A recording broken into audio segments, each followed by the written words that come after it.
또 우리와 입맞춘다고 말씀하십니다. 우리가 오늘 결혼에 대해서 조금 말씀해 보겠습니다. 아니, 목사님 오늘 출애굽기 10계명에 대한 말씀에 들어가는 말씀인데 왜 이렇게 결혼에 대한 말씀을 하십니까? 우리가 나누다 나면은 왜 이 말씀을 하는지 우리가 느껴질 거예요. 어떤 의미에서 결혼은 대상을 구하는 것이 아니라 자신의 삶의 방식을 선택하는 것입니다. 여러분, 우리는 결혼하는 것은 상대를 구하는 것이라고 생각했습니다. 결혼하는 것은 서로 사랑하는 거라고 우리는 배웠습니다. 그러나 결혼은 어떤 의미에서 말하면은 대상을 구하는 것이 아닙니다. 내 삶을 어떤 방식으로 살 것인지를 선택하는 것이 결혼입니다. 오늘날 독신주의자들도 있고, 그래서 결혼주의자들도 있고, 그래서 인생을 막 아무 사람이나 짝을 지어서 살아가는 사람들도 있습니다. 그럼 왜 그럴까요? 우리에게 있어서 삶이라는 것은 선택이지, 우리에게 있어서 선택이 자유이지 다른 것은 없습니다. 결혼을 하겠다는 것은 자신이 그렇게 살기로 결정한 삶의 선택입니다. 나 이제 이렇게 살 거야. 나 이렇게 살 거야. 나 이제 결혼해서 살 거야. 결국은 결혼이라는 것은 상대를 구하는 것, 대상을 구하는 것이 아니라 내가 어떻게 살 건지 삶의 방식을 선택하는 것입니다. 이해되십니까? 그렇기 때문에 결혼은 중대한 선택입니다. 선택을 잘못하게 되면은 평생을 고생해야 되고요. 선택을 잘하게 되면은 평생을 행복할 수 있습니다. 이 말이 옳습니까? 옳습니까? 아니에요. 우리는 그래요. 선택을 잘해야 된다고 생각해요. 우리가 애완견 개들을 다루는 선생님이 있었죠. 그분이 했던 말이 이런 말이죠. 이 세상에 악한 개는 없습니다. 나쁜 개도 없습니다. 똑같은 이야기예요. 이 세상에는요, 악한 사람도 원래 없고, 그리고 선한 사람도 없어요. 그게 원래 악했던 것이 아니에요. 결국 결혼이라는 것은 뭐냐면은 선택이라는 것은 가꾸어야 한다는 것입니다.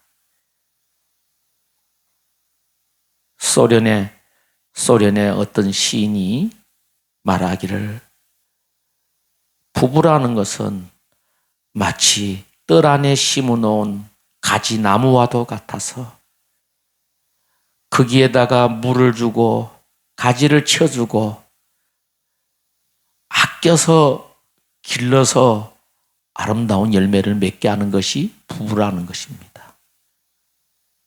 결국은 결혼이라는 것은 네 책임이 아니고 내 책임이 아닙니다. 우리 책임입니다. 결혼은 결코 책임입니다. 결혼은 결국 우리는 나는 이렇게 살 거라는 선택의 방식입니다. 또한 결혼은 자아로부터의 탈출입니다. 자아로부터의 탈출입니다. 여러분, 기독교가 마지막에 가하는 것이 무엇입니까? 자아로부터의 탈출입니다. 그래서 기독교가 추구하는 것이 뭐입니까? 공동체를 추구하는 것입니다. 공동체. 그래서 자아로부터 탈출이 어떻게 되는가? 결혼을 하지 않겠다는 것은 자아로 살겠다는 동의가 될 수도 있다는 것입니다. 난 결혼하지 않을 거야. 그럼 어떤 말이에요? 나 혼자 살 거야. 자아로 살겠다는 그런 결정일 수도 있습니다. 그래서 결혼을 하기로 결정한 사람은 절대로 자아로만은 살 수가 없는 것입니다. 결혼해 본 사람들은 다릅니다. 내 생각대로 내 마음대로 살아갈 수가 없는 것입니다. 왜? 결혼은 사랑이기 때문에 그렇습니다. 즉, 나와 전혀 다른 존재를 받아들이고 나만의 행복도 아니랍니다. 그리고 너만의 행복도 아니 됩니다. 부부가 공동으로 행복해야 그 가정은 행복합니다. 그래서 결혼이라는 것은, 사랑이라는 말은 뭐냐면 우리라는 말입니다. 우리라는 것입니다. 우리라는 것은, 우리라는 단어는 단순하게 나가 아닙니다. 이 나가 아닙니다. 반드시 뭐가 들어가냐면은 사람의 문을 들어가야 됩니다. 사람의 문을 들어가야 됩니다. 그렇기 때문에 히브리어는 뭐로 반드시 우리 자아를 하고 나라고 하면은 뭐가 들어가요? 그래서 타보가 들어가는 겁니다. 십자가가 들어가는 겁니다. 그래서 우리라고 하면은 반드시 뭐라고요? 십자가가 들어갑니다. 십자가가. 그럼 우리라고 하게 되면은 반드시 뭐라고요? 나라는 사람이 다른 사람의 문으로 들어가야 되는 것입니다.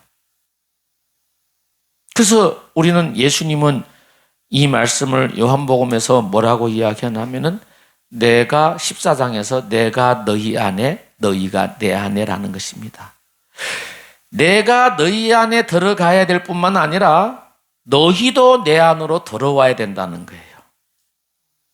이 말씀을 요한복음 10장에서는 양은 그 주인의 목소리를 알아듣는다는 거예요. 그래서 예수님은 뭐라고요? 내가 곧 문이라는 거예요. 이 나라는 이 문을 통과하지 않고는 절대로 안전할 수 없다는 것입니다. 그럼 예수님이 말씀하신 예수님을 통과해야 된다는 말씀이 무엇일까요? 그렇다면 예수님이 좁은 문이기 때문에 그 문을 통과해야 되는데 그 문이 어떤 문인가를 우리는 알 수 있어야 되는 것입니다. 어떤 문일까요? 십자가의 문입니다. 십자가의 문. 그렇기 때문에 우리는 결혼이라는 것은 결코 내가 상대방 안에 들어가야 되고 상대방이 내 안에 들어와야 됩니다. 그럴 때 뭐가 되냐면 우리라는 단어가 이루어지는 겁니다. 그러니까 우리라는 단어는 반드시 뭐가 있어야 되냐면 십자가가 있어야 됩니다. 근데 우리는 그 십자가를 질 수 없단 말입니다. 그렇기 때문에 우리가 하나님께 준 것이 너희는 나를 사랑하거든 내 이웃을 내 몸처럼 사랑하라고 말씀하신단 말입니다. 그래서 하나님이 우리에게 준 계명이 있어요. 그런데 하나님이 오늘 또 우리에게 준 계명이 뭐냐면은 하나님이 가장 먼저 이야기해요. 십계명을 우리는 오늘 저는 사실 이 말씀을 통하여서 계명에 대한 말씀을 이야기하려고 하는 거예요. 계명에 대한 말씀. 그렇기 때문에 계명은 뭐냐면은 3절은 이렇게 이야기합니다. 신명기 5장 3절은 이 언약은 여호와께서 우리 조상들과 세우신 것이 아니요 오늘 여기 살아있는 우리 곧 우리와 세우신 것이라. 아멘. 여러분, 오늘 또 이 말씀이 오늘날 우리에게 와야 되는 것입니다. 이 조상이 우리 조상들에게 세우신 언약, 어찌 보면은 아무 관계도 없을 수 있습니다. 오늘날 나와의 이 관계가 세워지지 않는다면은 그 관계는 아무 소용이 없을 수도 있습니다. 그래서 오늘 여기 살아있는 우리, 곧 우리와 세우신 것입니다. 여호와께서 산 위 불 가운데서 너희와 대면하여 말씀하시며 그때 너희가 불을 두려워하여 산에 오르지 못하므로 내가 여호와 너희 중간에 서서 여호와의 말씀을 너희에게 전하노라. 여호와께서 이르시되, 뭐라고 얘기하냐면 산 위 불 가운데서 너희와 대면하여 말씀하신다고 말씀하십니다. 그러면은 이 불을 보면은 두려워요, 안 두려워요? 두려워요. 그러나 여호와의 불, 하나님의 불은 사람을 태우지 않을 뿐만 아니라 사람을 빛나게 합니다. 그렇기 때문에 모세가 그 호렙산 위에, 시내산 위에 올라갔다 내려올 때 이스라엘 백성은 모세의 얼굴에 빛이 나는 것을 보았다는 것입니다. 그렇기 때문에 그 불 속으로 들어가야 됩니다. 여호와의 불은 사랑입니다. 사랑은 사람을 태우지 않습니다. 사람을 살게 하고 사람을 세워줍니다. 그런데 이스라엘 백성은 그 여호와의 불을 두려워하였다는 것입니다. 그러나 오늘 또 그 성령의 불이 오늘 또 우리에게 임했을 때는 이 불을 누가 봐요? 모세는 이것을 체험했습니다. 모세는 이것을 어디서요? 출애굽기 3장에서 떨기나무에 불이 붙었는데 그게 불꽃이 있는데 그 나무가 타지 않는 것을 보았습니다. 모세는 이미 호렙산에서 그 여호와의 불을 체험해 봤습니다. 그 여호와의 불이 그 떨기나무를 태우지 않는 것을 봤습니다. 오늘 또 우리는 뭐라고요? 그 불 가운데로 들어가야 됩니다.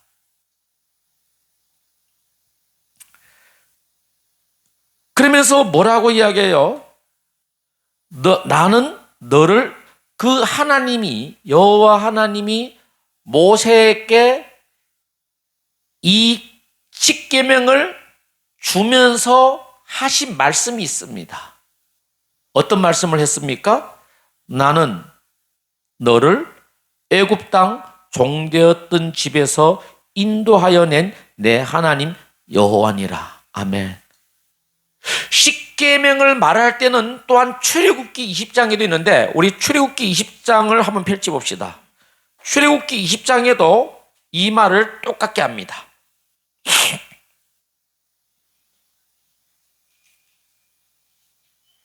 출애굽기 20장에도 똑같게 합니다. 2절에 이렇게 말합니다. 할렐루야. 우리 사랑하는 우리 예찬이가 왔어.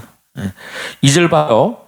나는 너를 애굽 땅 종되었던 집에서 인도하여 낸 내 하나님 여호와니라. 아멘. 꼭 하는 말이 있어요. 너를 애굽 땅 종되었던 집에서 인도하여 냈다고 합니다. 그리고 이 십계명을 이야기합니다. 여러분, 오늘날 우리가 이 십계명을 말하면서 하나님의 계명을 말하면서 놓치는 것이 있습니다. 그 계명이 뭐나 이거예요. 오늘날 계명을 뭐라면 나 외에 다른 신을 두지 말라, 너를 위해 어떤 우상을 만들지 말라, 하나님의 이름을 망령되이 부르지 말라, 뭐 안식일을 거룩히 지키라, 부모를 공경하라, 살인하지 말라, 간음하지 말라, 도둑질 말라, 거짓증가하지 말라, 이웃의 아내를 탐내지 말라, 뭐 이런 것이 십계명이라고 계명이라고 이야기해요. 여러분 그 계명이 아니라 그것을 반쪽짜리 계명이라고 이야기해요. 반쪽짜리 계명. 그러면 예수님은 이 계명을 어떻게 말씀하시는가?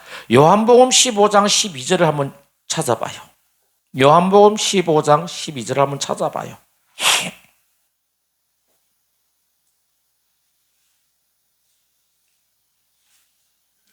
하나님은 이 계명을 뭐라고 말씀하시는가? 요한복음 15장 12절입니다. 시작. 내 계명은 곧 내가 너희를 사랑한 것 같이 너희도 서로 사랑하라는 하는 이것이니라. 아멘. 자, 계명은 반드시 뭐가 있어요? 내가 너희를 사랑한 것 같이. 그러면은 십계명을 생각하게 되면은 여호와 하나님이 우리를 어떻게 사랑하셨어요? 십계명을 줄 때문에 내가 너희를 종되었던 애굽 땅에서 건지어낸 너희의 하나님이라는 것을 잊지 말아야 되는 거예요. 어떻게 사랑했어요? 종되었던 노예의 자리에서 우리를 어디로 끌어냈어요? 친구의 자리로 끌어냈다는 것입니다. 어디로요? 노예의 자리에서 내 뜻대로 살지 못하는 그 자리에서 어떤 자리로요? 자유를 주는 자유의 자리로 인도하였다는 것이죠. 이 말씀을 골로새서 1장 13절은 이렇게 이야기합니다. 골로새서 1장 13절은 이렇게 이야기합니다. 그가 우리를 흑암의 권세에서 건져내사 그의 사랑의 아들의 나라로 옮기셨으니 아멘. 그가 우리를 어떻게 사랑했는가? 그가 우리를 어떻게 사랑했다고요? 애굽 땅 종되었던 자리에서 우리를 건져 주어서 우리를 어떻게 했어요? 그 땅이 어떤 땅이었다고요? 흑암의 권세에서. 그리고 그거는 애굽 땅에 있는 것은 그저 문제가 아니라 중요한 것은 어떤 권세 아래에 있는가 합니다. 하나님은 우리를 어떤 권세에서 뽑아냈다고요? 흑암의 권세. 애굽에 있는 게 중요하지 않습니다. 애굽에 있더라도 흑암의 권세에게 쥐지 않으면은 우리는 행복합니다. 그러나 애굽에서도 흑암의 권세에게 쥐지 뭐예요? 매맞고 노예질할 뿐입니다. 하나님은 우리를 어떻게 사랑했는가? 우리를 사랑한 것은 다른 것이 아니라 우리를 어떻게 사랑했는가? 종되었던 애굽 종되었던 자리에서 우리를 이끌어내시고 흑암의 권세에서 우리를 아들의 나라로 옮겨주신 그 자유입니다. 아멘. 이걸 잊어서는 안 돼요. 그래서 나의 계명은 뭐라고요? 내가 너희를 사랑한 것 같이 너희도 사랑하라는 거예요. 아멘입니까? 그러면은 오늘날 우리도 이 결혼에 대한 말씀으로서 그러면 부부가 서로 사랑해야 된다는 것은 어떻게 사랑해야 된다는 거예요? 여러분 우리가 예수님은 요한복음 21장에서 베드로에게 마지막 유언이 뭡니까? 베드로야 네가 나를 아가포하느냐? 그 아가포라는 말은 네가 일방적으로 나를 사랑하느냐 이렇게 묻는 것입니다.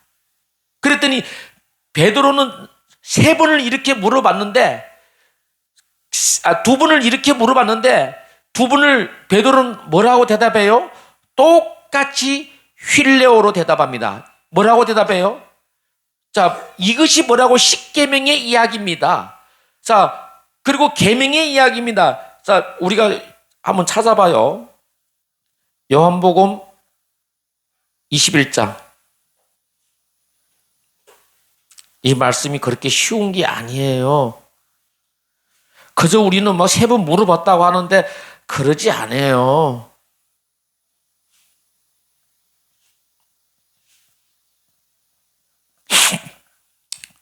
(21장) 15절부터죠.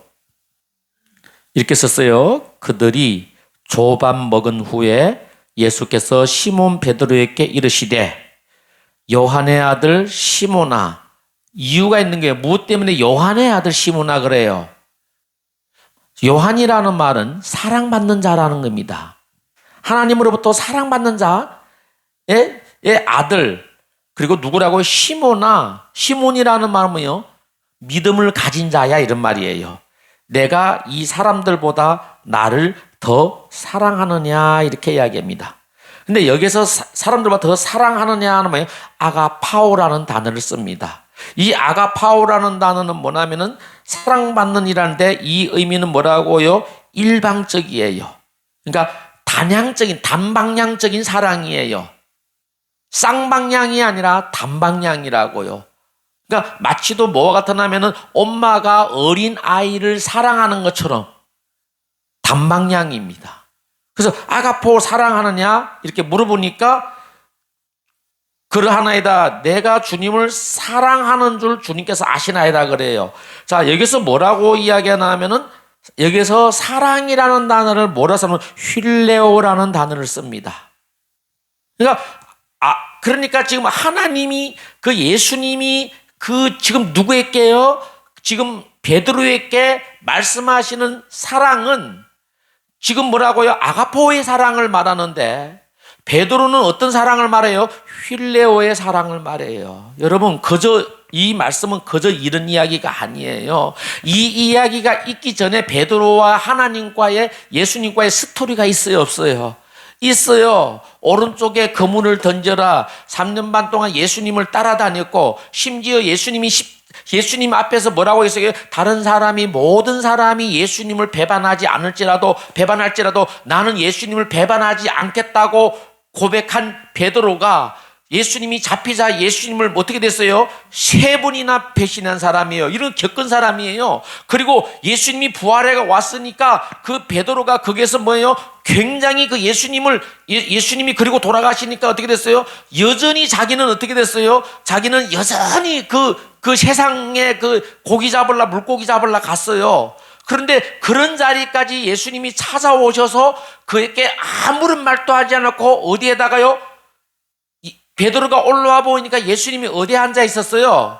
숯불 위에 생선이 구워져 있는데 그래요. 생선이. 여러분 여기에서 말하는 숯불은 나쁜 말이 아니에요. 여기에서 말하는 숯불은 타지 않는 숯불이에요. 그 위에 생선이 있는데 그 생선이 타지 않습니다. 여러분 우리가 생선구이를 해 먹죠. 생선구이를 했는데 생선구이를 태워서 먹는 사람이 있습니까? 여러분 이건 그저 단순하게 숯불 위에 놓여진 생선이 아닙니다. 그 숯불은 그 생선을 태우지 않는 숯불이라는 것을 알아야 돼요. 하나님은 사람을 부끄럽게는 합니다. 그러면 사람을 왜 부끄럽게? 그래서 숯불 위에 생선이 있다는 것은 무슨 말이에요? 하나님은 사람을 살리시는 분이라는 거예요. 그럼 베드로에게 말씀하시는 거예요. 베드로가 그것을 보고 얼마나 부끄러워해서 맞죠? 얼마나 부끄러웠어요. 그런데 예수님이 그 숯불 위에 생선이 놓여져 있다는 것은 누구예요? 생선은 지금 누가 잡는 거예요? 생선은 베드로가 어부잖아요. 어부. 그런데 예수님의 그 생선은 예수님의 그 숯불은 생선을 태우지 않습니다. 뭐 할 수 있도록? 사람이 먹을 수 있도록. 예수님이 베드로 보고 뭐라고 이야기해요? 생선을 먹으라 하는 거예요. 먹으라. 여러분 오늘 또 우리는 어떤 말씀을 먹어야 되는가? 사람을 죽이는 말씀을 먹는 것이 아니라 사람을 살리는 말씀을 먹어야 됩니다. 아멘입니까? 그 위에 있는 생선은 말씀입니다. 그 뭐예요? 여러분 그 불 위에 놓여졌던 사람들이 있죠. 누구예요? 그 사람들이 곧 다니엘의 세 친구 느부갓네살 왕에게 당했던 그 누구예요? 그 사드락과 메삭과 아벳노고이잖아요. 이들이 어디 올라갔어요? 숯불 위에 풀무불 위에 올라갔지만 또 이들이 탔어요, 안 탔어요? 안 탔다니까요. 그 말씀을 보고 느부갓네살이 어떻게 해요? 사드락과 메삭과 아벳노고에 내가 너희 하나님을 사랑한다고 찬양한다고 말씀하십니다. 오늘 또 우리가 먹어야 하는 말씀은 사람을 죽이는 말씀이 아니라 사람을 살리는 말씀을 먹어야 됩니다. 아멘입니까? 그래서 이 말씀을 들으면서 이 말씀은 우리 남편이 들었으면 좋았는데 우리 아내가 들었으면 좋았는데 우리 새끼가 들었으면 좋겠는데 그런 것이 아니라 그건 사람을 살리는 것이 아니라 사람을 죽이는 말씀입니다. 오늘도 이 말씀을 들으면서 여러분이 그래요. 이것이 나야. 내가 오늘 또 뭐냐 사람을 살리는 생선을 먹어야 됩니다. 예수님께서 그 조반을 먹으라 그러잖아요. 먹으라. 여러분 그러면서 이 모든 것을 겪으면서 베드로는 뭘 느꼈어요? 자기의 끊임없는 배신에도 불구하고 끊임없는 반항에도 불구하고 반역에도 불구하고 예수님은 조금도 변함없이 여전히 그 베드로를 사랑한 것을 결국은 그 사랑에 베드로가 무릎 꿇게 된 그 사랑 휠레오 사랑을 말하는 겁니다. 그러면은 예수님이 물어보는 네가 나를 아가파오하느냐 하는 말은 네가 나를 일방적으로 사랑하냐 네가 그저 나를 사랑했느냐가 아니라 베드로가 뭐라고 대답해? 아니요 주님. 주님께서 나를 사랑하셨기 때문에 내가 주님을 사랑하셨나이다. 아멘입니까? 그러면 이 말씀이 어디의 말씀과 비슷해요? 지금 오늘 또 요한복음 15장 12절의 말씀에 계명은 뭐라고요? 내가 너희를 사랑한 것처럼 너희도 서로 사랑하라. 아멘. 지금 이 계명을 말하는 거란 말입니다. 계명을. 네가 계명이 뭔지 아느냐 물어보는 거예요. 계명이 뭐라고요? 주께서 나를 사랑하신 것처럼 내가 주님을 사랑하다. 저 휠레오라는 사랑입니다. 아멘입니까? 오늘 또 우리가 서로 사랑하라는 것은 뭐예요? 휠레오 사랑. 왜요? 내가 너를 왜 사랑해야 되는가? 내가 주님께 그 사랑을 받았기 때문에 내가 너를 사랑한다는 것이죠. 왜? 곧 지극히 작은 자 한 사람을 사랑한 것이 곧 하나님을 사랑한 거기 때문에, 그렇기 때문에 오늘 또 우리는 하나님을 사랑한다는 것은 누굴 사랑해야 돼요? 하나님이 안 보이잖아요. 오늘 또 내 이웃을 사랑해야 되는 것이란 말입니다. 어떻게 한 것처럼, 여호와 하나님이 나를 사랑한 것처럼. 어떻게 사랑했어요? 곧 애굽 땅 종되었던 자리에서 우리를 건져내 준 것처럼. 아멘입니까? 그가 우리 그 사망의 권세에서 우리를 아들의 나라로 옮겨준 것처럼. 아멘입니까? 이렇게 우리의 이웃을 사랑해야 된다는 것이죠. 그 장소에서 벗어나야 될 뿐만 아니라 흑암의 권세에서 벗어나게 해야 된다는 거예요. 아멘입니까?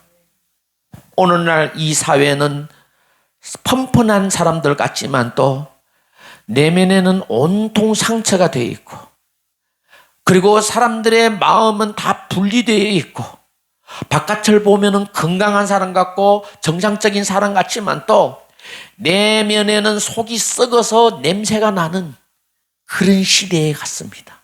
오늘 또 누군가가 나를 건드리기만 하거라, 내가 너를 죽여버리겠다는 이런 태도로 살아가는, 심지어 아버지가 아들도 막 죽이고 뭐 이런 시대를 우리가 살아가고 있습니다.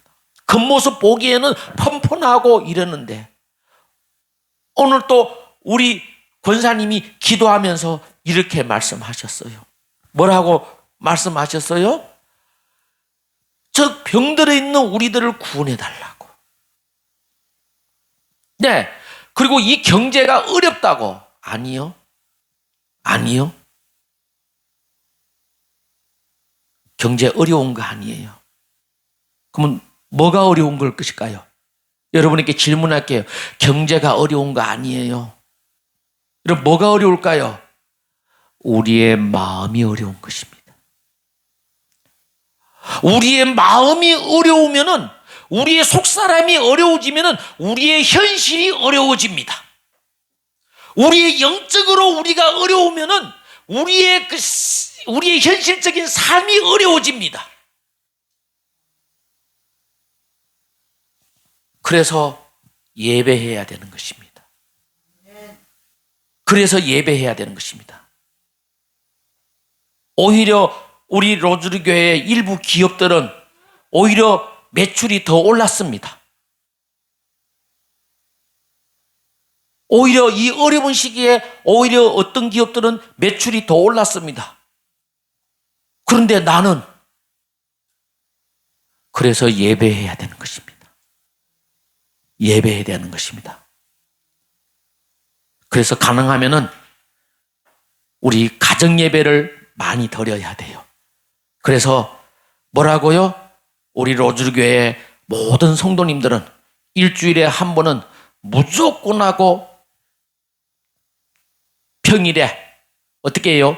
예배 드려야 됩니다. 그건 어디 간다고요? 여러분의 삶의 현장에 가서, 어떻게, 우리 자매님은 가능합니까? 우리 자매님네 집에도 가서 예배를 드려야 돼. 예배를 드려야 돼. 우리 로즈교회는 모든 가정이 예배를 드려야 돼. 여러분, 매출이 올라옵니다. 경제가 아무리 어려워도 제가 늘 하는 이야기가 있죠. 이 믿음을 가진 가정에는 반드시 우리는 잘 됩니다. 이것은 뭐라고요? 따르는 겁니다. 여러분, 사람들은 이런 말을 하면 이렇게 이야기해요. 솔로몬은요, 어떤 복을 받았냐면은, 솔로몬은 이런 복을 받았어요. 그 믿음의 지혜를 가지는 그 동시에 하나님이 부귀와 영화를 더하여 줬어요. 그런데 사람들에게 아니요, 그렇지만 않아요. 여러분, 천만에요. 12사도도 마찬가지고 사도 바울도 마찬가지예요. 그들은 하나님이 주신 그 풍부한 그 부귀와 영화를 그들이 자기 혼자 누리지 않았습니다.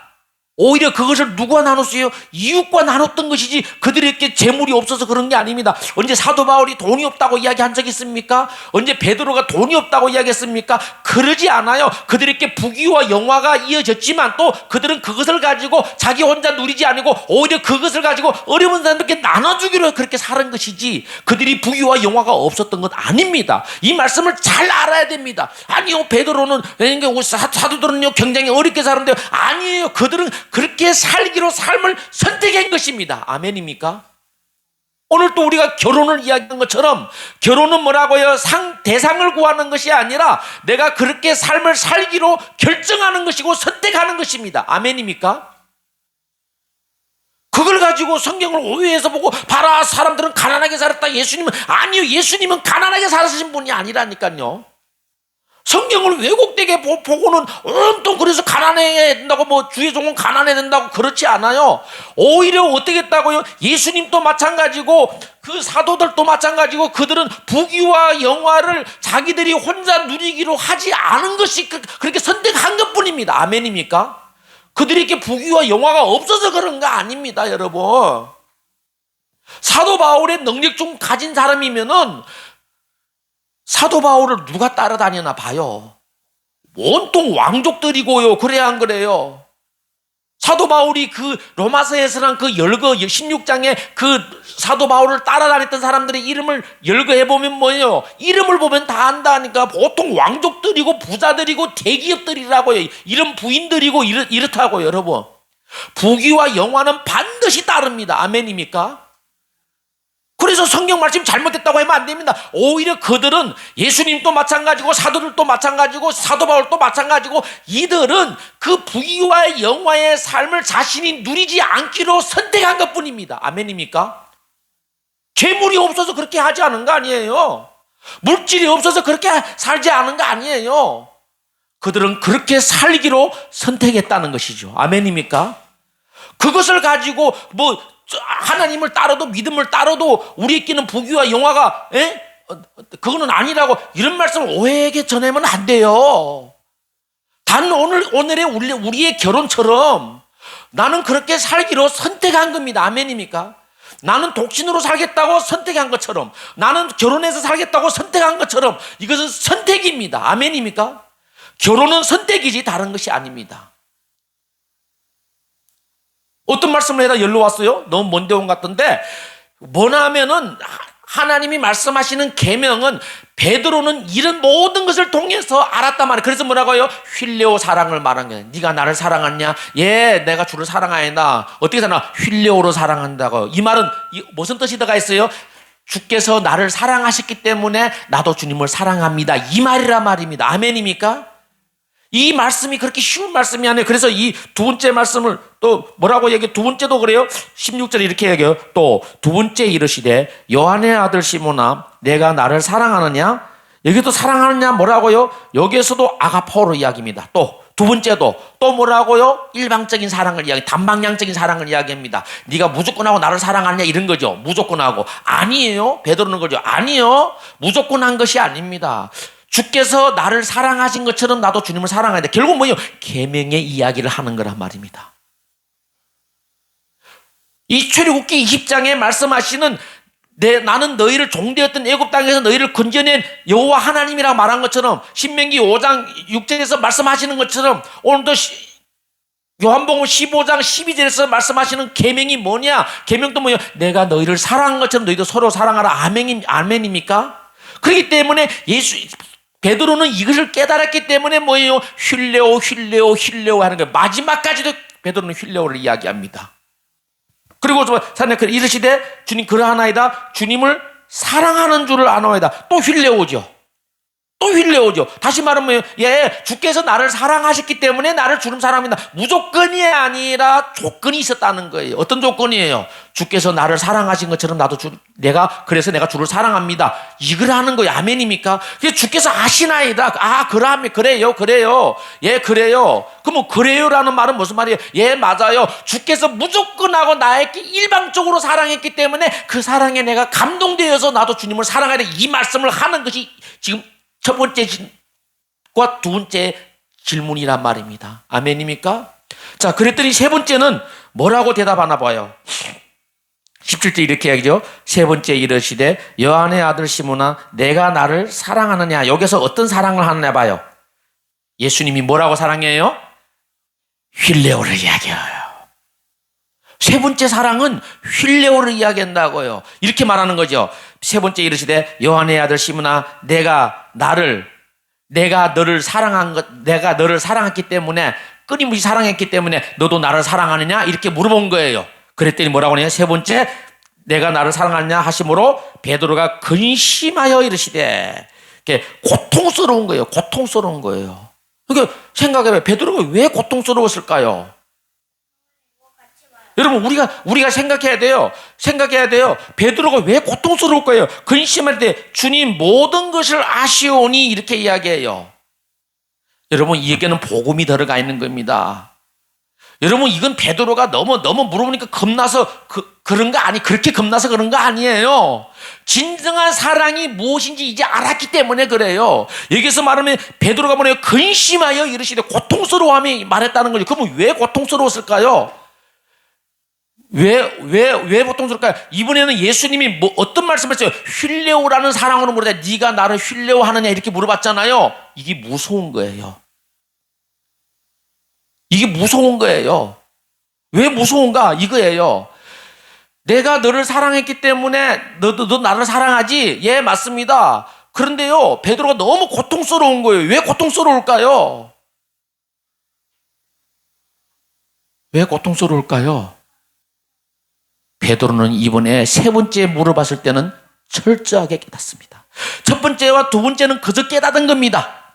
세 번째는 진정으로 삶이 되는 물음이기 때문에 그렇습니다. 어떤 물음이라고요? 이거죠. 예, 주님이 나를 사랑한 것을 알지만 또 나는 주님을 사랑할 수 없습니다. 진정한 대답을 하는 거예요. 여러분 우리가 그러지 않아요? 우리가 하나님이 나를 사랑한지 알아요 몰라요? 우리가 다 알아요. 그런데 우리는 주님을 사랑할 수 없잖아요. 마치 내 이웃을 내 몸처럼 사랑하지 못하는 것처럼 진정으로 베드로는 아는 겁니다. 주님께 주님께서 내가 종되었던 자리에서 주께서 나를 건져 주었고 흑암의 권세에서 나를 꺼내 아들로 나를 건져 주었지만 그래도 나는 주님을 사랑할 수 없습니다. 맞아요, 안 맞아요? 맞아요, 안 맞아요? 이게 복음이라고요. 맞아요. 우리는 사랑할 수 없어요. 그런데 우리가 마태복음 16장에 뭐라고 이야기해요? 베드로야, 너희는 제자들 보고 뭐라고 해요? 너희는 나를 누구라고 하느냐 그러죠.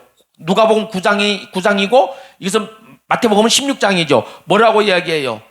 너희는 나를 누구라고 하느냐? 그랬더니 뭐라고 이야기해요? 베드로가 주는 그리스도시요 살아계신 하나님의 아들이라고 고백합니다.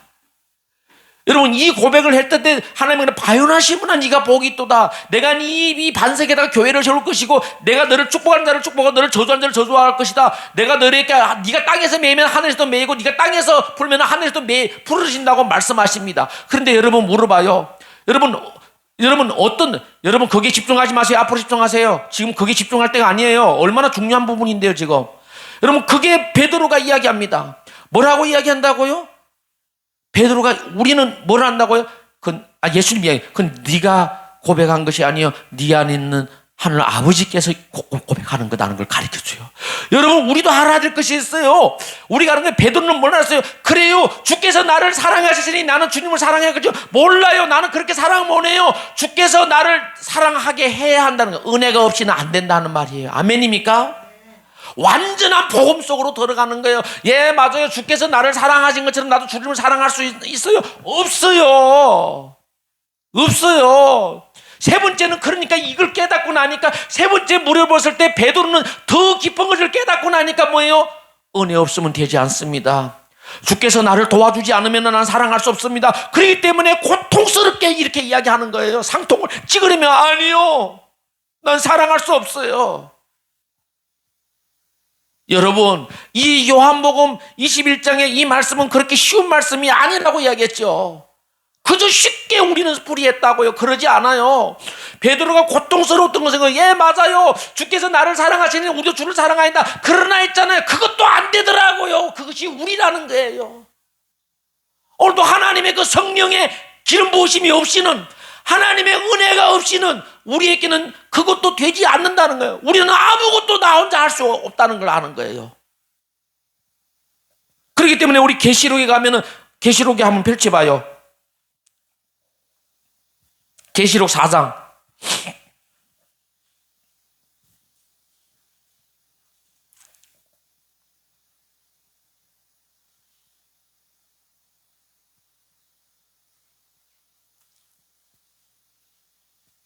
오 5장이죠.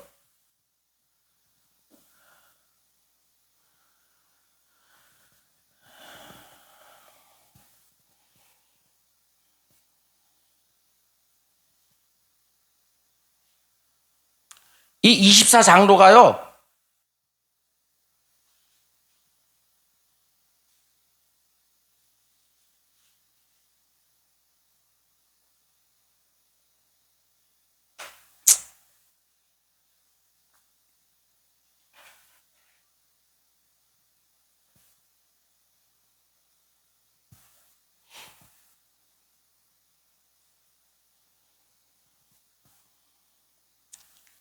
봐요. 10절에 4장 10절에 한번 보면 4장 10절에 보면은 24장로들이 보좌에 앉으신 이 앞에 엎드려 세세토록 살아계신 이에게 경배하고 자기의 관을 보좌 앞에 들이며 이르되 이렇게. 자, 24장로가 그 하늘에 있는 어떤 보좌가 있는데 그 보좌 주위로 뭐가 있어요? 24 보좌가 있는데 거기 누가 앉았어요? 이스라엘의 24장로가 앉아 있죠. 그런데 그 장로들이 이 모든 영광을 보고 어떻게 해요? 자기들의 그 관을 벗어서 누구에게 줘요? 그 보좌에 앉은 예수 그리스도께 준다. 어린 양에게 준다니까요. 그럼 왜 죽겠어요? 이 말씀을 베드로는 요한복음 21장 17절에서 세 번째 질문에서 이걸 깨달은 거란 말입니다. 이걸 깨달은 거란 말입니다. 왜? 나의 공로는 하나도 없어요. 우리는 빵점짜리예요. 주가 우리를 아무리 사랑하지만 또 하나님의 기름 부으심이 없이는, 하나님의 그 사랑이 없이는 우리는 이웃을 사랑할 수 없습니다 하는 것을 말씀해 주는 거란 말입니다. 베드로는 이걸 깨달은 거란 말입니다. 그렇다면 계명은 뭐예요? 계명은 결국은 반드시 뭐라고요? 반드시 내가 너희를 사랑한 것처럼 너희는 서로 사랑하란 말입니다. 아멘입니까? 그러면 우리가 이때까지 말하던 그 10계명은 뭐예요? 서로 사랑하라에 들어가는 것이 그게 계명이 완전한 계명이 아니란 말입니다. 완전한 계명에는 반드시 뭐가 들어가야 돼요? 여호와 하나님께서 우리를 사랑한 것처럼, 예수님께서 우리를 사랑한 것처럼 우리도 서로 사랑하라는 말씀이 뭐라고요? 그 10계명의 이야기란 말입니다. 아멘입니까? 그래서 이 계명은 두 개 부분으로 나오는데 뭐라고요? 하나님 사랑, 이웃 사랑이란 말입니다. 할렐루야. 근데 이 10계명을 가지고 뭐 이상한 계명을 만들어 계명을 지켜야 된다고. 우리는 계명을 지킬 수가 없어요. 하나님의 그 은혜가 들어오게 되면은 우리는 그 사랑을 합니다. 서로 사랑할 수 있습니다. 결혼은 결코 나만의 대상을 구하는 것이 아닙니다. 결혼은 결코 누구를 구하는 거예요? 자아가 문드러지는 겁니다. 나의 자아중심적인 것이 다 깨지는 겁니다. 결혼을 해서 어떻게 돼요? 우리가 돼야 되는 겁니다. 나만의 유익도 아니요, 너만의 유익도 아닌 우리 서로의 유익입니다. 우리의 유익이 되는 것입니다. 아멘입니까? 그러려면 반드시 어떤 시기가 필요해요? 서로 죽이고 살리고 하는 그 십자가의 사건이 필요합니다. 그래서 결혼해서 그 일이 일어났을 때 오늘날 많은 사람들이 뭐예요? 결혼해가 막 사흘 만에 막 이혼하고 겨울에 결혼한 그날로 당장 이혼한 사람들 요즘은 옛날처럼 없지만 지금은 어떻게 돼요? 비일비재하죠. 왜 그럴까요? 사랑이 뭔지 모르기 때문에 그래요. 사랑은 여러분 우리에게 무슨 사랑이 있어요? 사랑은 서로가 선택하는 것입니다. 내가 이미 이 사람을 만났으면은 이 사람을 뭐로 만들어야 돼요? 내가 너희 안에 내가 내 안에 있는 서로 우리라는 걸 만들어야 됩니다. 그래서 꼭 우리가 특별히 우리 여성분들이 뭘 많이 하냐면은, 봐, 옆집에 저 누구는 저렇게 잘하는데 여러분, 그건 옆집의 결혼이에요. 그 결혼이 우리의 결혼이 아니라니까요. 그렇기 때문에 우리는 잘못된 결혼을 했기 때문에 결혼에 대한 인식이 잘못되어 있기 때문에 금방 이혼하는 거예요. 그래서 결혼은 뭐라고요? 내가 누구와 결혼했든지 간에 그때부터 그 인간을 맞춰준다기보다도 서로의 입장을 서로 이해하고 뭐를 해야 해요? 나만이 아니라 우리는 그때부터는 서로가 되는 겁니다. 서로가. 그래서 이런 이야기 하죠. 그 에히리 프롬이라는 그 독일 사람이 있어요. 뭐라고 이야기하냐면, 누군가를 사랑한다는 것은 단순히 강렬한 감정이 아니다. 그것은 결심이고 결단이고 약속이라는 거예요. 이게 결혼이라고 저는 생각돼요. 결혼은 뭐라고요? 누군가를 사랑한다는 것은 단순히 강렬한 감정이 아니라고요. 그것은 뭐라고요? 그것은 반드시 그 사람을 향한 결심이고 결단이고 약속이에요. 그리고 저는 한 가지를 더 넣어요. 책임입니다. 책임. 결국은 결심이고 결단이고 약속이고 뭐라고요? 책임이라고요. 결혼은 책임이에요. 책임. 책임 없는 결혼을 왜 했어요? 책임이 있어야 돼요. 책임이 있어야 되는 거예요. 그렇기 때문에 우리는 이것이 무엇을 알았다면은, 그래서 우리가 뭐라고요? 시편 19편 8절은 이렇게 하죠. 여호와의 교훈은 정직하여 마음을 기쁘게 하고 여호와의 계명은 순결하여 눈을 밝게 하시다. 아멘. 그렇기 때문에 우리는 뭐라고, 사랑은 나 혼자가 좋아하는 게 사랑이고 좋아하는 건 내 혼자 좋아하는 것이 아닙니다. 반드시 부부는 내가 좋아하면 상대방도 좋아하는 것으로 서로가 키워나가야 되는 거예요. 마치도 그 소련의 그 시인이 쓴 것처럼, 마치도 부부라는 것은, 결혼이라는 것은 마당에다가 울타리 안에다가 심어놓은 가지나무와도 같은 거예요. 그것은 반드시 둘이 함께 가꾸고 함께 길러서 함께 먹을 수 있도록 만들어야 되는 겁니다. 이게 부부입니다. 할렐루야. 이 사랑 안에서 오늘 또 우리의 계명은